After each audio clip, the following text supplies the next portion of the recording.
Hello and welcome back to That Service Dog Show. My name is Dawn, and you're not really here to listen to me. I have a guest. Her name is Zoe. I'll let her introduce herself here in just a moment. But I just want to go ahead and let people know that I appreciate those of you who have started to subscribe. I would love any of the likes and comments that you may send my way. And for anyone who has any topics that they'd like to hear about, or maybe reach out to actually be on on this little show that I'm starting, I do have a email for it. It's thatservicedogshow@yahoo.com. And now to introduce Zoe. Hey, how are you doing? I'm very good. How are you, Dawn? I've been doing really well today. I'm enjoying this fall weather. How about you? Oh my gosh, I'm so happy. It's cool. I know we've been having our windows open. Power bill is going to love it. Going to have to close the windows tonight though, because it is going to get a little chilly, I believe. Yeah. All right, so before we get started, I'd like for you to share one interesting fact about yourself that does not relate to being a service dog handler, because sometimes we wrap ourselves in our identity as being a service dog handler. So, we just kind of sometimes need to step out and be like, I'm more than just needing a dog as part of my medical equipment. Yeah, absolutely. Can it still be dog related? Yes, absolutely. Perfect. So I show Bernese Mountain Dogs. Oh, wow, you're a show dog home. My second dog, Alexandra, is actually from a show breeder. So I absolutely love show dogs. I love their temperament. And I really feel like their temperament does translate well to what we need our dogs for. It does. It really does. Depending on the breed, I'm a bench line person. I really am. Depend for service dogs. I love my bench lines. Oh yeah, and I try to recommend, instead of doing the whole Craigslist thing, go and find a show line, because again, those breeders are working their dogs to be able to have the temperament to work around other dogs and being grabbed by the judges in weird and unexpected places, and our service dogs kind of need that. It's like super well, actually. Okay, so please describe the moment when you realized that you needed to make it the lifestyle change and get a service dog. Okay. So I actually started out with a psychiatric service dog. I Mhm. now have a alert service dog. My needs changed. Um, but the day I realized it was the day I realized I couldn't leave my house. I couldn't leave my house. I had very severe PTSD, bipolar with psychosis. Like I couldn't function in the world anymore. And I had just turned 18. I was living in my own apartment, and I'm sitting there going, "Oh my God, I can't be an adult. I don't know how to do this. I can't. I'm so scared all the time. I can't do this." I can relate in some areas. I actually have PTSD as well. So, yeah, psychiatric dogs are definitely something that needs a little bit more awareness brought to the general public, as well as the rest of the service dog community. Yes, and the difference between a psychiatric service dog and an emotional support animal, I can't, the amount of times I've explained that. See, and I'm actually working on a letter to kind of maybe spam various medical institution colleges, saying, look, the people that you're putting out here, they don't know. Yeah. And they're the ones that we're going to when we need our service dogs. Maybe y'all need to devote one day out of the entire curriculum to service dogs. Yeah. And explaining the differences between different kinds of assistance animals. Yes. So, you wouldn't think that that would be that big of a thing, but because we're told we need to get a letter for work or for housing from our doctor. You go to your doctor and they're like, well, just go online. And you're like, you're Right. supposed to know that that doesn't really exist. Those are fake. Even the websites that connect you to a doctor or a therapist for that one-time consultation, or limited, because I have seen one that does three visits, because they're trying to get around that. Yeah. Fancy. But yeah, so I started out really needing the psychiatric help, lots of psychiatric tasks, and that kind of thing. And then I got really, really sick. I have Ehlers-Danlos hypermobile type. And as that transitioned, I already knew a lot about service dogs, and I'd started working in dog training. So I went, oh, okay, we can transition. We can do a heart rate alert because I also have POTS. We can do all these things. So that's kind of how I moved from the psychiatric side to the medical side. I do still use psychiatric alerts as well, but my mental health has also really improved. Yay, medication. So, and therapy. Go to therapy if you haven't. You need to. Absolutely, because unfortunately, sometimes we want to go to the service dogs as our only form of treatment, and it really should be part of that treatment. Yeah, exactly. So definitely still use some psychiatric tasks. But yeah, everyone needs to see a therapist, man. Like therapy. A good therapist, because some therapists, they'll just kind of put you where you'll come in every couple of weeks, but they never really help you get through the reason why you're there. You need a good therapist. You need a Yes, good. you need a therapist whose goal is to be able to make it where you can go an adult without Yeah, having to come see me every week. my therapist like once every few months. Things get rocky. Hey, can we talk? Cool. All right, I'm good. So That's right. You need to be able to see that progress. And if you don't, then it's time to find another therapist. yes. All right. So we touched a little bit, but tell me about your first service dog. Okay, my first service dog was this little mutt named Myra. She Mhm. was like 40 pounds, maybe. Like 35 to 40, depends on whether it was winter or summer, you know. Yeah, General's a lot like that.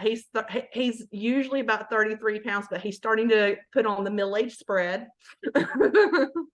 Yeah, so she was awesome. I got super lucky. I didn't know a lot at the time. Like I'd already been working and training dogs, but I didn't know a lot about service dogs. I was just like, oh, I can get this to translate, right? And someone reached out to me. They said, we have this little black lab puppy. Come see it. My husband lost his mind because he had a black lab as a kid. Let's go see it. We drove like an hour and a half into the mountains to this like old gas station that wasn't even open anymore for these people to have this black lab mutt mix that's like 6 months old in the back of their truck, covered in vomit and fleas and ticks. And I was like, this can't be a service dog. I'm not taking this dog home. And she jumped all over me with her vomit covered self. It's like, well, great. Now I can't leave her. Took her home and she grew, she blossomed. She was amazing, absolutely amazing. When my health started getting worse, I needed a bigger dog because I needed mobility. So she retired. She didn't like that. She did not enjoy retirement. So she lives with my best friend who has the same Ehlers-Danlos type as me and didn't need mobility and is very happy working her little heart out. And I see her at least a couple times a month. So Well, she that's a very good ending to that kind of story. she didn't pass. She's alive and well. She didn't fit my needs anymore, but she's chugging along at her job, happy as a clam. It was sad to let her go, but working dogs need to work. I didn't have anything Yeah, for because for those of you, many people know that my first dog is starting to retire, General, because of his own joints. Although right now they're doing pretty good because he and Alex are playing. But I'm not going to make my dog hurt to work. So I am in that process of whenever I come home after I've left without him, I get the dirty look. yeah, yeah. You saw it. You saw the dirty looks. Needed a job and my friend needed a service dog. And I was like, wait a second, we can make this work. And now as a dog trainer, I have dogs that come in and out of my house for board and trains too. And while she is great at ignoring other dogs, she was not big on the whole dogs in and out of her space thing. So she's a happy-go-lucky girl in her one dog household where she gets all the attention. Sounds like a winner to me. So since you've had dogs of different breeds, because I know that the dog that you have now is a different breed, have Yeah. you noticed a difference in sorry, they're playing. Have you noticed a difference in the way that people perceive you with those two different kinds of breeds and dogs, and the access issues that you may have had one way or the other? Oh yeah. Okay. So my first dog was a little mutt. Like I said, she looks like a miniature black lab. She's mostly beagle and pit and then lab, but she looks like a tiny little black lab. Surprisingly with her, I got more of that's not a real service dog. But I had less attention drawn towards me with her because she was smaller and she didn't have like a super unique look or anything. Since then she's actually developed a vitiligo. So now she looks super interesting and attracts a lot of attention. I'm sure. Me, she's just this little black dog. You don't get a lot of attention. People don't really mess with you or anything like that. My current service dog is a Bernedoodle. Sue me. He was donated. I have a doodle. I'm sorry, folks. Look, I did not have $6,000. So I have a Bernedoodle and he's amazing. But I keep him eternally in a poodle cut. So one thing that I do have less is access issues, where people seem to be more accepting that he is a service dog. I think because he's bigger. I use mobility equipment now. So I think people associate that with guide dogs, and that kind of like triggers that thing in their brain that says, oh yeah, that's right. That looks like what it should be. However, the attention is, it's a lot worse. Like I can't blame anybody. He's adorable and he's always got like a super cute cut. So I get it, but the attention, the comments, the like, oh, look at the doggy is a lot worse with a bigger dog. I haven't had like I think like an intimidating breed, so I don't have experience there. I found people to be, if someone's going to be afraid of them, I think it's been an equal spread between the smaller and the bigger dog. I don't think there's been any difference. I've had people afraid of General, and he's below my knees. He's 30 pounds, but he's half German Shepherd. So of course he must be a scary dog, even though he would literally be an ankle biter if he was to go, if he was an aggressive dog, he'd be an ankle biter because that'd be what he can reach. I haven't seen any difference. I think if somebody's going to be afraid, it really does not matter the size of the dog. And to be honest, most people cannot tell you what one breed is versus another. Alexandra is a boxer. General is a German Shepherd mix that is obviously a mix because, again, he is super small. They're not 30 pounds. Yeah. And I've been at the zoo 3 separate times where someone has commented about my pit bull and husky. I'm sorry, but have you ever seen a husky?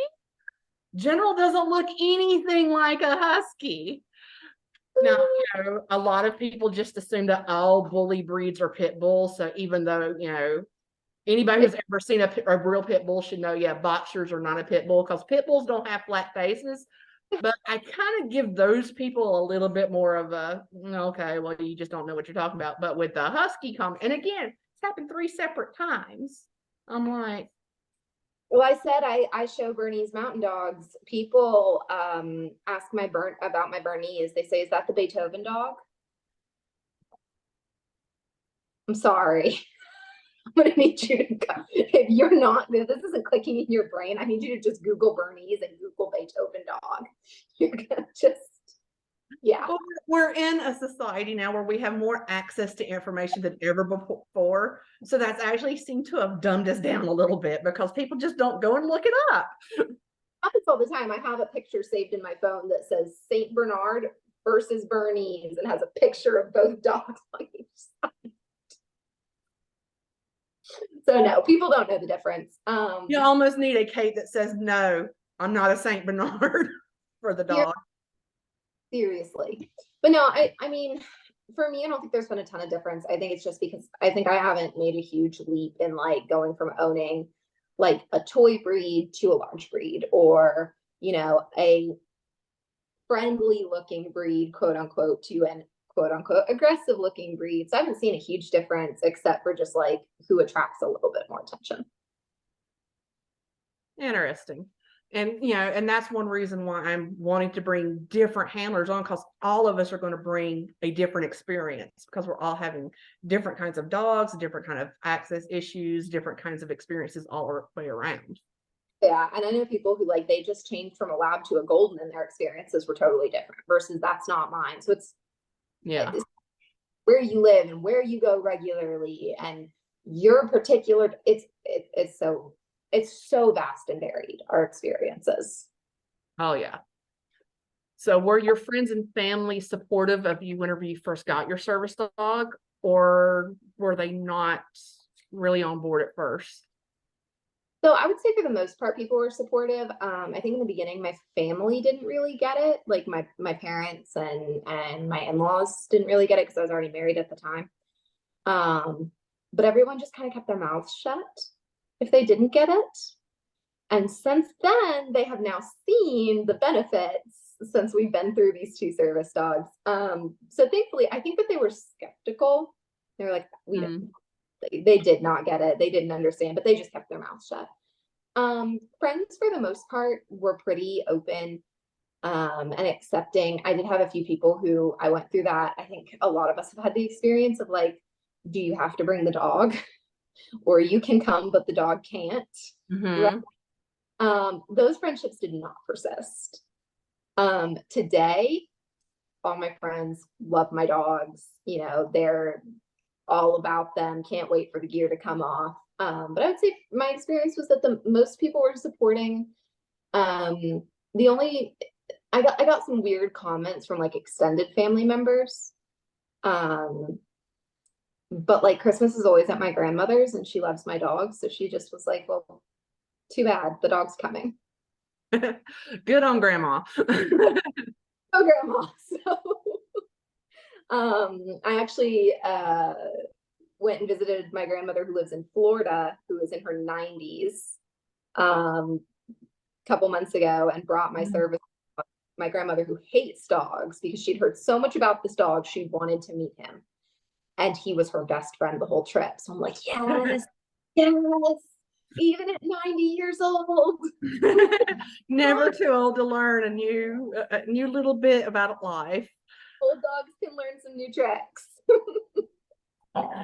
Hey, speaking of old dogs and new dogs over here,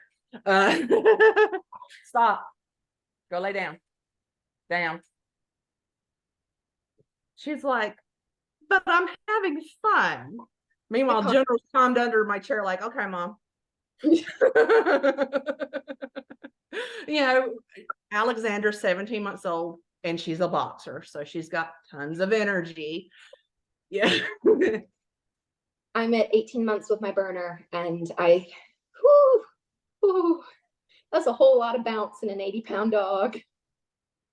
She's not quite that big. She's 66, which that's big for a female boxer. Yeah, that's big. Yeah. Which actually works out well because she'll be able to do mobility work once she hits 2 years old. Because I recently had gastric bypass, so my weight's going down as her joints are starting to solidify a little bit. So we'll kind of meet each other in the middle kind of deal come May.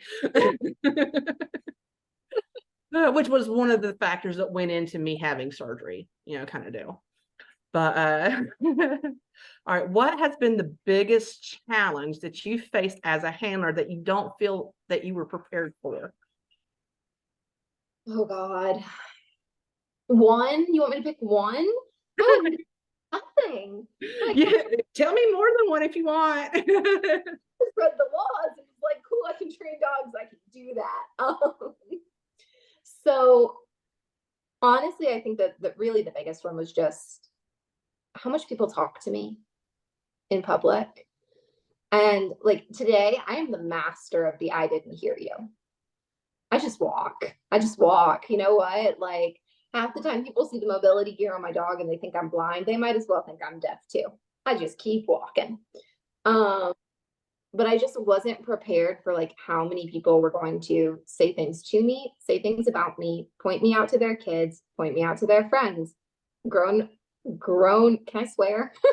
Sure, why not? Past adults saying, ooh, like, I was not prepared. And grown men who will bark at you. Yes. Oh my gosh, the grown men. It's never the women. The women are the ones that are bringing their pets in thinking that it's not going to hurt anything, but it's the men that bark. The women will make the kissing. The men bark.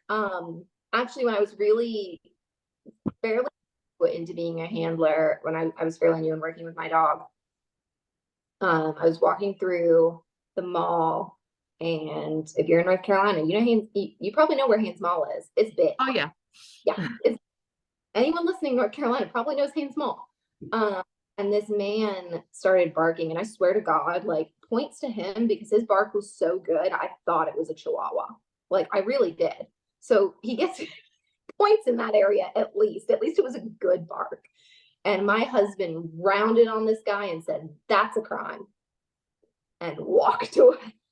And I was like, what? Just why did you do that? Just keep walking. So yeah, I was not prepared for grown men barking. I wasn't prepared for people asking to buy my dog. I've had that. And you're like, but you don't understand. I need a service dog. So do I. That's why I have one. Just my dog in general. Do you walk up to people who are walking their dogs down the road and ask to buy their dogs? Like I don't understand. I don't get it. So I think just like interactions with the public, like I had read about access issues. I was prepared for all of that. I just didn't expect that like seeing a dog in a store really brings out the crazy in people. It can literally add an extra 20 to even 30 minutes just to go in and buy a gallon of milk. It can, and that's why I'm the master of the I didn't hear you, because I need to get stuff done. Okay, I have errands to do. I don't have time to have the same conversation with 5 people in this store. But yeah, the general public, like I think just being with a dog every day can it can bring out the crazy. Like my husband almost got punched in a Walmart because he told the guy that he couldn't pet my dog. So, Oh, yeah. Dogs in public are public property. Didn't we know that? my old man with a cane, like I gotta laugh about it now. It was horrible in the moment, but yeah, just the level of unprepared I had. So if you really want to understand the true nature of society, try going everywhere with a dog for a day. Well, see, and that's why I actually try to tell people that if they're even remotely thinking about going down this route, they need to find a few different handlers who have different kinds of dogs, because again, each kind of dog's going to bring their own challenges, and they need to shadow them doing errands for a day. Yes. Yes. Because I've actually seen so many that have gone through the process of getting a dog professionally trained, and then they start working the dog, and then they realize, I can't do this. I can't handle it. Yeah. Yep. I told, like, I have clients who come to me with service dog, like prospects, and I'm like, look, I'll train your dog. I want you to come spend a day with me. And we're not going to train. I'm not going to charge you. Just spend the day with me and run 5 errands with me. Just so you can see. Go to Walmart, Target, Sam's. Yep. Just like try and go out to eat. Like just see what it's like. Oh, yeah, because even if you don't have any of those comments from the general public, whenever it's time to go out to eat, the tables and chairs that they put in restaurants now, especially for a larger dog, there's nowhere for them to sit comfortably. No, they can't go under your chair. They can't even go under the table because of the way that they've got those legs sprawled out underneath there. So they have to be out in the middle of the freaking aisle now because there's nowhere else for them to be. I've come across that even with my 66-pound dog. So I can only imagine your 80-pound plus dog. Yeah, thankfully my doodle is he's 70. My Berner girl's 80 plus, but even my 70, like, thank God he's the master of the tight curl up in a ball, because he goes right under the booth and he curls up in the little corner where the legs are making the little square. Making enough room for a 30-pound dog. I got this. Don't worry, mama. It's all good. I'm here. But yeah, no, it's hard. And if there's not a booth available, oh well, good luck. Hope your dog doesn't on. Yeah, and everybody's going to come. They'll see you over here, and they're even walking over here on this other side, but they'll come over here so they can go by the dog. Yes. Yeah. I just wasn't prepared. I didn't understand how much attention it would bring. And I guess like I've always worked with animals, so I would see a service dog and I'd be like, oh, that's a service dog, and continue about my day. And you thought everybody was going to be that respectful. See, and that's something, especially whenever it comes to those who need psychiatric tasks for PTSD and anxiety. I try to tell people, you're going to have to really decide if this is going to be something that's going to have more pros to it than cons, because there's just tons of cons if you already have anxiety. If I did not have the psychosis aspect to my mental illness, I probably wouldn't have gone through with the service dog. Eventually it helped all aspects. My anxiety got better, my PTSD got better, because I had learned to just focus on her and drown it out, and she had her tasks down and everything else. But for the first 6-8 months, my anxiety was through the roof. And the only reason I kept going was because I had put too much time into stop. And you paired it with your therapy. So that Yes. probably helped. Yes, exactly. So I just kept, and I kept, like I said, like you said, I kept managing it through therapy, and I was taking my meds, and I was like, well, this has got to get better. It's got to get better. And kept going. But yeah, it's, especially if you're looking at psychiatric, it's a trade-off. It is a trade-off. Yeah, I've said that once my mental health got a little bit better, I probably would have stopped using General and probably would not have even gotten Alexandra if I did not have my other conditions, because I was doing better with my PTSD, which was the original cause for me needing to get him. Yes. If it had not been for the fact that he could tell me that my oxygen levels were dropping, hey, mom, you're about to stop breathing, I would have stopped using him because of the public aspect of it. Yes. If my health had not declined, I would not be a service dog user anymore. Yes. And now Alex can't tell me about my oxygen level, so I have to carry the oximeter. That's where the alternative coping skills come in. Yeah, you have to figure out other ways to do it whenever the dog that can do a certain thing cannot be with you anymore, because a lot of times we just focus on the dog and we forget about the therapies and the other medical devices. But I have the degenerating discs, so Alex is going to be helping me with my mobility whenever I'm not in the chair, because I do have a power chair that I will go in and out of. And that is just something that I really think a lot of service dog handlers need to focus on. Both, is it going to be better for my mental health or worse for my mental health, both in the short and long term? Short term, pair it with therapy so that you can get past it. But, if you can't get past it, is this really the right treatment plan for me? Yep. Yeah, exactly. And just, I kind of lost in a thought there, but that's fine. I'm sorry. I probably threw that thought out of your mind. I felt like it was important, but it's gone. But yeah, you really have to weigh the pros and cons, and be honest with yourself, and like, this is what I was gonna say. Service dogs get sick, service dogs get injured. I had to pull my boy for a month because his skin, I don't know. I don't even know. It was bad. Mhm. He was itchy and scabby and horrible, and I just had to pull him because he was uncomfortable, and I wasn't comfortable taking him out.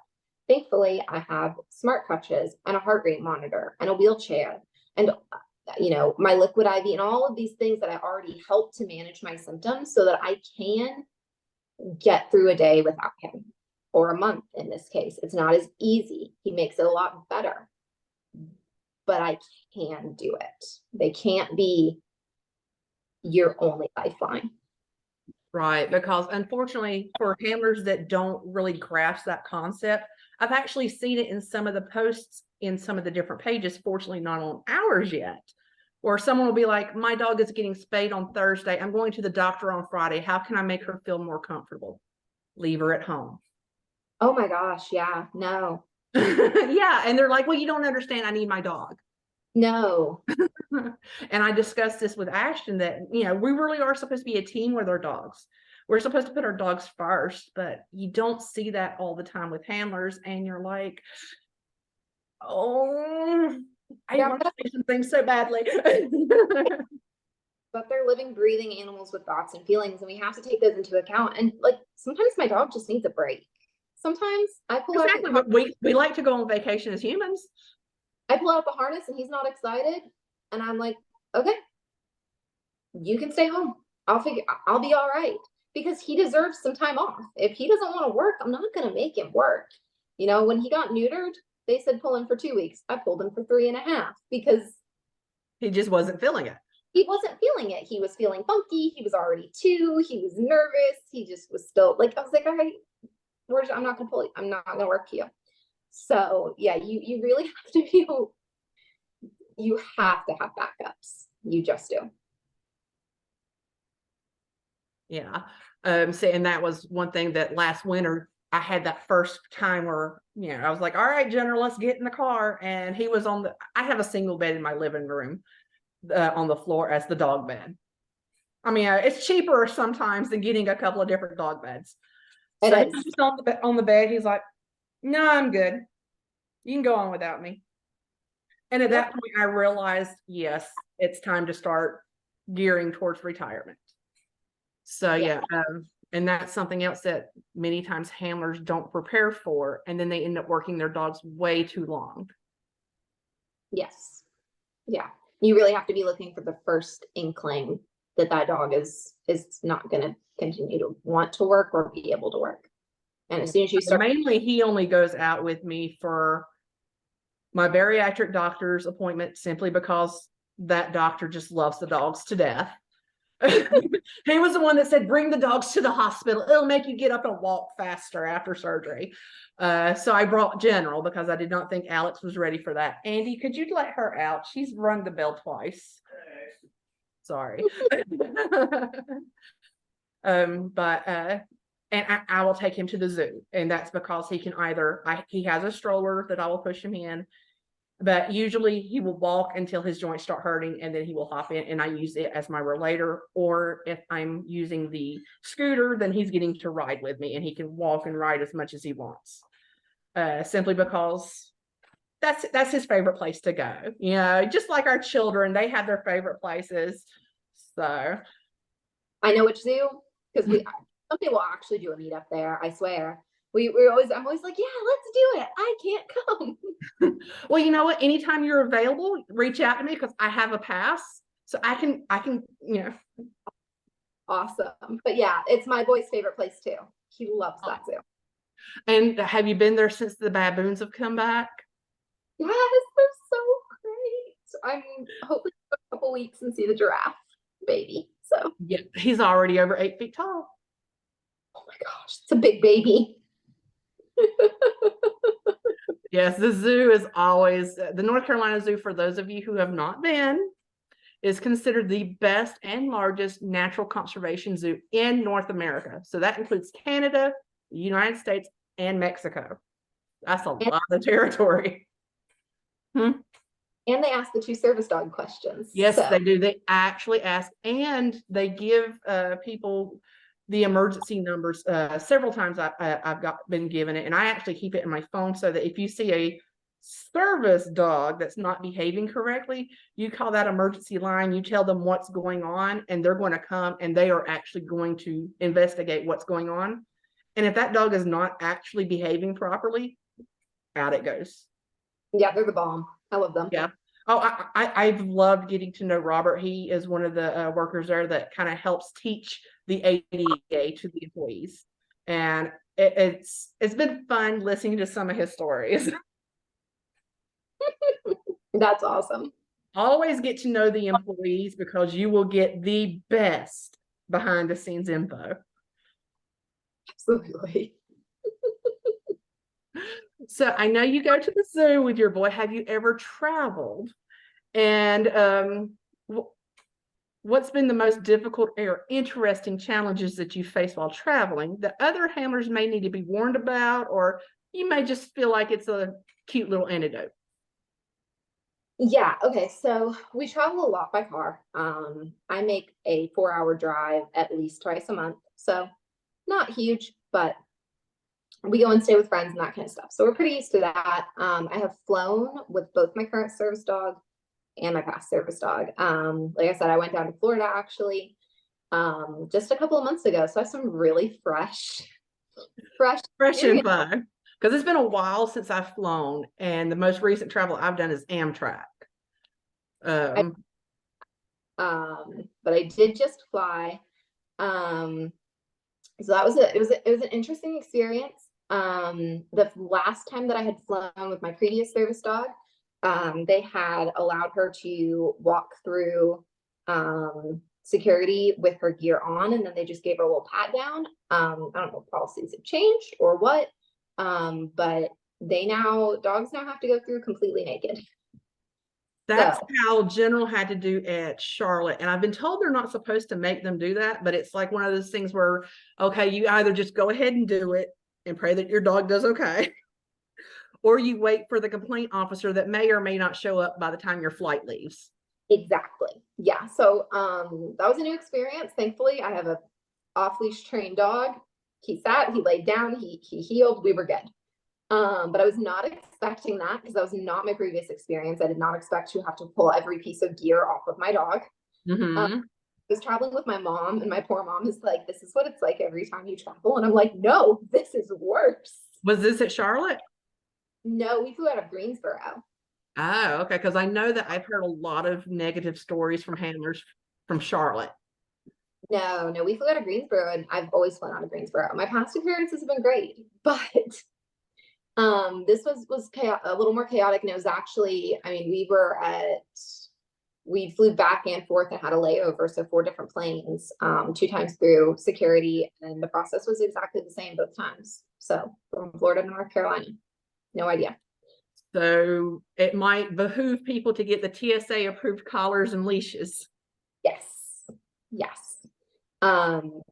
We were good. Like I said, I super well off leash trained dog, but I know that's not everybody's dog, and that's not everybody's priority. So And even a well-trained off-leash dog, that's such a chaotic environment that even if a dog does perfect normally at Walmart, that it might not be the same. it is exactly. I'm very lucky. My dog is just like, okay, sure, whatever, cool, I'm here. But I still will probably be investing in something else because I like the ability to have something on my dog. I like the ability to grab hold on the off chance that something crazy And happens. here's the thing, your gear is mobility gear. How is that accessible for you to, if you need that gear to walk with, to go through the metal detector? Yep, yep. So for those of you who need your dog's gear on them, you may want to leave, instead of giving 2 hours at the airport, go ahead and give 4, because you're going to be asking for that complaint officer. Yeah, it was a thing. Overall, people were pretty good. You know, I don't know everyone's process. For me, when I'm preparing to travel with my service dog, I call. I know that I can just fill it out online, but I call, even though I fly Delta every single time. I call, what do I need to do? Tell me what to do. Send me the correct thing to fill out, and then I email it to them because I am not going to be a week from my flight and not be approved, or a Or day. less. Right. And yeah, I said a week. Especially the discount airlines, it seems they do the third-party approval process. And those are the ones that I've seen so many people, they call the night before, they're told everything's fine, then they get there and they're like, oh, your dog's not been approved because you did not fill out this paperwork 100% perfectly. You forgot a period. Yeah. So I call, and then when they approve it, I have it done as far in advance as I can. 2 days before, I call again. Am I still good? Yes, cool. And then the day before, I call again. Am I still good? Yes, cool. I know it's extreme, but I would rather be safe. And still, when we got there, they still were like, "Oh, we didn't realize the dog was on this flight. We need to move people around." And you're like, that's why I've called. 3 times in this process. So definitely do your due diligence. It was an interesting experience overall. My dog hates the airport relief areas. They're So nasty. I hate them, and he won't pee in them. He won't potty. The So closed roomed ones are absolutely horrid. If you can get one that's opened air kind of deal, like on the concourse itself, it's not as bad. But yeah, the ones that are in the rooms, I was literally wearing my 3M mask for my chemical sensitivities, and even that made me want to get sick. And I'm like, buddy, I'm sorry, but you really need to do your business. yeah. So we only had access to the closed ones. And he won't go. He just won't. He hates them. He won't use them. So we don't feed before the flight and a little bit of water, and bless that dog. He holds it for 12 hours. And the second we touch down at our destination, I am rushing to get him outside. So be aware that your dog may not be willing to use the indoor relief areas. Neither of my dogs have. They've both hated them. They don't like the fake grass. They're not scared of it. They just don't like it. And they don't like all the other smells, and they will not potty. Won't do it. So Yeah. One thing I'm trying to get started with Alex is training her for my own fake grass that I can take places. That I can make my own, like, in the bathroom at the drain or something like that, or like on the Amtrak, go to the shower area, because whenever I went Amtrak this year, we were supposed to be getting off. I left from Orlando to come to Raleigh, and we were supposed to get off for a potty break in Jacksonville. Well, there was a chemical spill, so nobody was getting off unless that was your place to get off. And they would not give me another location to get off for another potty break. That was the only potty break that they were giving. That was the only one that we were given on the way down.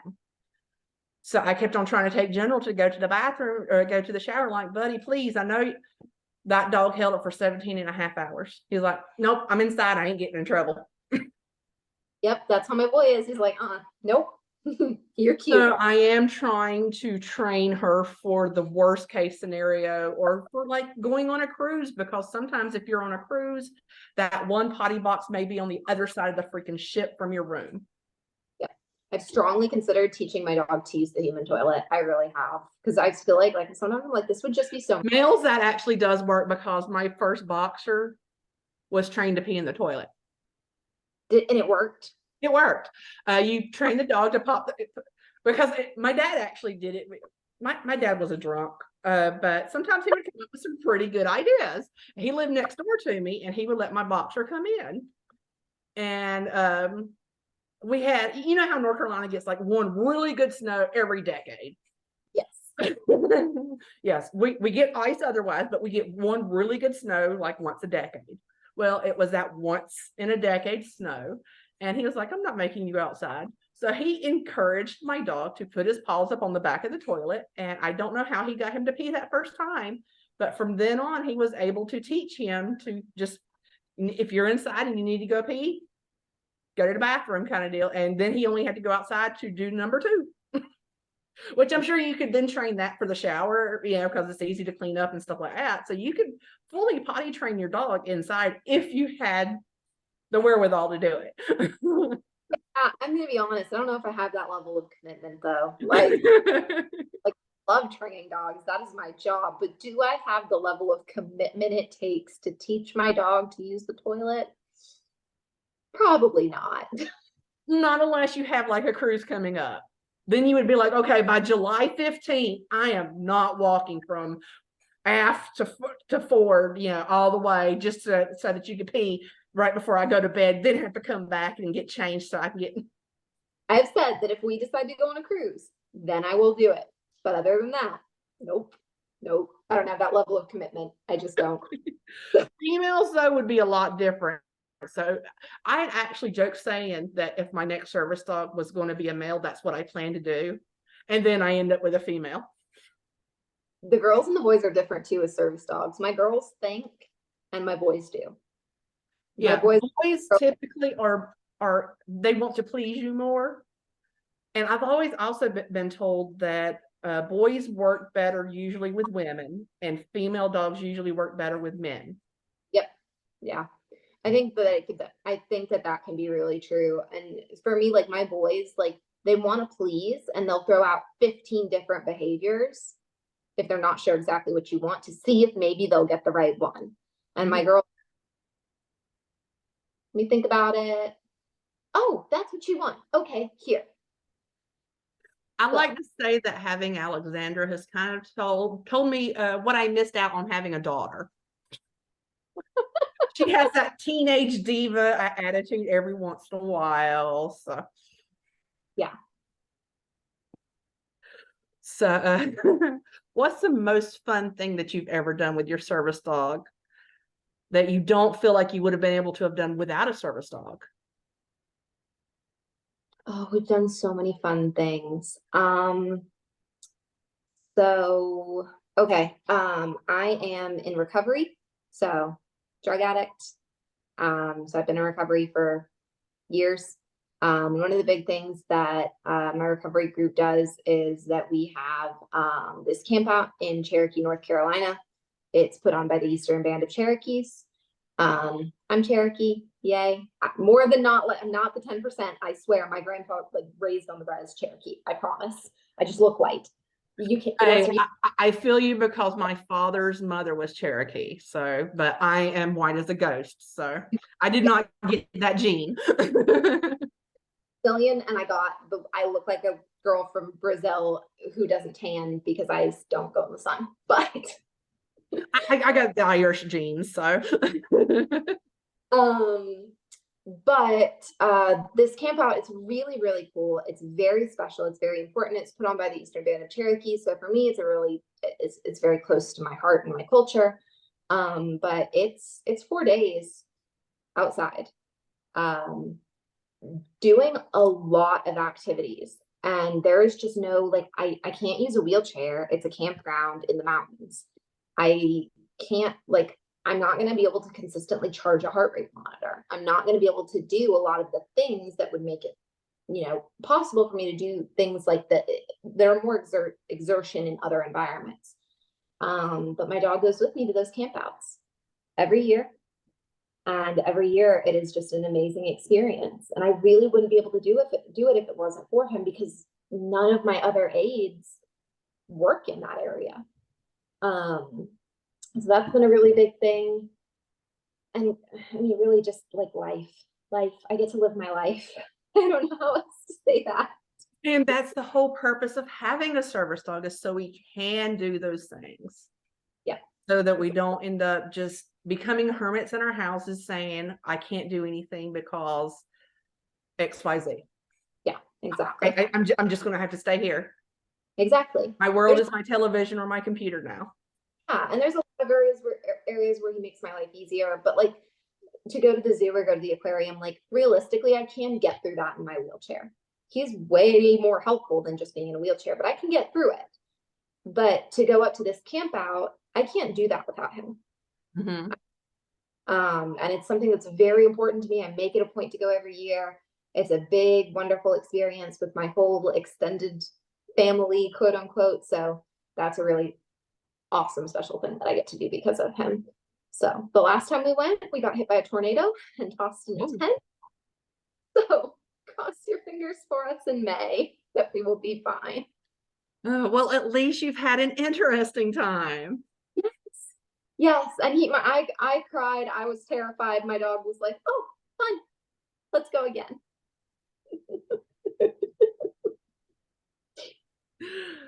So what has been your best experience whenever you were traveling? So let's see. Or should I consider the Cherokee part, because that's a little bit of a travel. It is. It's a trek. But actually, during this flight, one of the we had to get from like the airport to the place where we had to pick up our car. Super confusing. It was just a whole mess. And finally, we were waiting for this bus to like pick us up to get us to where we needed to go. And he was an employee. I don't know what he did, but he was an employee at the airport. And he asked if he could take a picture of my dog. And I said no, because personally, that's just not something that I'm comfortable with. Other people are. Cool. If my dog has died, then sometimes I let people take pictures, because sometimes I do die my dog. I know, abuse, but when he's pink, like I get it. But in general, I don't let people take pictures. He asked to take a picture. I said no. He was like, oh man, come on. And my mom looked at him and she's like, you're lucky. Usually she pretends like people aren't talking to her. And so the guy was actually super respectful. He's like, okay, I get it. I understand. And he kind of chatted with me for a second. He asked some very general, non-intrusive questions. And he was like, there's actually a way easier way to go that's going to be more convenient with your dog. So let me tell you which way to go. It was the best experience I've ever had with someone who took no for an answer, asked some questions, but they were polite. They didn't ask my medical, but they asked like his name and how old he was. And like something else. I don't remember. Something stupid and frivolous.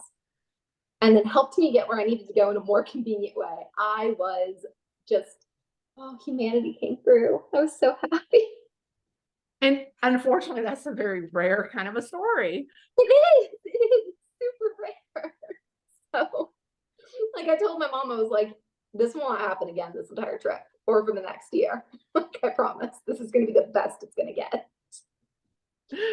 Oh, Sweet and super nice. I actually also that same trip met a woman who was traveling with her son from France. Big language barrier, but I know just enough of the Romance languages to figure out. She was asking if her son could pet my dog. I said no, he's working. There was some sign language, and it turned it. Oh, I'm so sorry. I'm so sorry. I get it. He likes the dogs. You have a good day, ma'am. And she was so lovely and so polite and very, very, very sweet. So it's fun to see crossing of cultures too, because I was told that people tend to be more respectful of service animals in Europe. I don't know if that's true, but she was that's very. because dogs in general in Europe are better trained because there's an expectation of a level of training of even pets. That's what I've heard, is that there's a lot more like pet friendly places because animals are held to a higher standard of behavior. They are basically, except for the task training, pets basically have the same level of training for service dog work in general in many of the countries. Not all of them, obviously, but yeah, they kind of expect the dog to not be a jerk. Imagine that. That's so wild. But we Americans, we probably, we have the reputation of our animals pretty much reflect our culture. Our animals are jerks because we're jerks. Pretty much. Yep. Yeah. A lot of people need some training. And you really can't expect a dog to behave better than their owner. No, you really can't. That's what I tell people all the time. I'm like, your dog isn't the problem, you are. Yeah. Yeah. With dog training, I've always heard that it is 80% the human. Yep. So, all right. So here's a fun one to go out on, and then you can discuss anything else that you want to discuss before we close out. And this is going to be probably, I guess, a controversial one. What is your biggest pet peeve in both the general public or the service dog community? Oh, that's controversial. So my biggest pet peeve, I think, in the service dog community, and I think we say it pretty widely, but we still don't really like to talk about it, is the level of gatekeeping and who is disabled enough, whose dog is trained well enough, who owns the right type of dog. We have a lot of judgment within our own community, and then we get really, really upset when we're judged by people outside of it. We do. There is a huge level of hypocrisy. I think the very vagueness of the standards that are put out by the ADA kind of help push that, because it's very open to interpretation. Yes. Yeah, I've definitely seen people get very finicky and upset because someone opts to use like an over-the-shoulder bag for their small service dog or a stroller, or their dog, I've already gotten that about General. Or their dog just isn't in like a tight competition style heel. Like my dog heels, but he's not constantly attached to my leg. He just. Yeah, and a competition heel for me, I'm actually going to damage my dog's feet. I will step on them. Exactly. Like my dog can have a little bit of space from me. I'm cool with that. So I think that there's a lot of pettiness. I can't speak. Obviously, I have that I work very hard to not stutter. And honestly, I don't even have a lot of big peeves with the general public. Like, yeah, there's those little annoyances, right? And some of them are more annoying than others. We all hate when people bring dogs into places they're not supposed to be, and people distract us and all those things. but I expect the general public to be the general public. Like today, like I accept that this is how they are. I expect better from the people inside my community. So I guess I hold us to a higher standard. Maybe that makes Be careful, you're gonna be called gatekeeping. right. But So yeah, we go- I totally get that. And I know that since, there are many different types of disabilities in the community, I don't think that everybody really respects that. Some people may speak more bluntly, but they're not being rude intentionally. They're just stating facts, just not sugarcoating them. And that can be a big thing whenever it comes to I guess that's one of my biggest pet peeves is the level of misunderstanding that's willful, because we're like, wait a minute, we're all disabled. Why do you just jump to the fact that you think they're being rude? right. Like I'm a very blunt, straightforward person. So But I'm at not, the same time, there are a lot of people who also use their disabilities as cover. yes. Yes. Yeah. I'm a super blunt, straightforward person. I try to be kind, but I'm gonna tell you the truth. Um, and I'm very much like, I'm not gonna tell you anything that isn't perfectly written in stone by the law. Other than that, if you ask for my suggestion, I'll give it, but Mhm. that's where I'm gonna go. But even just sometimes stating something in the law or like a concrete fact, they're like, wow, that was really aggressive. And I'm like, I swear I'm not trying to be. I promise. I just typed it in my phone and I didn't use a smiley face emoji. I don't know what to tell you. Well, I was even accused of hating on ESAs whenever I gave the HUD government website to the PDF that explains assistance animals and rental units. And I even, pointed out that page 17 is all of what should be in your doctor's letter, stating that you have a disability and why and all this kind of. Oh, you just don't like ESAs. No, I like the law. Remember that. Remember that because yeah, I was going in the same circles with you over that one. But yeah, I'm just, and let me just say it real quick. ESAs have their place. They're not service dog, but they are important. They are important. And those who follow the law, they only take them to places where pets are allowed. They are wonderful members of the community. Those who flaunt the law, you're kind of part of the problem. Because they are the reason why so many people look down on ESAs.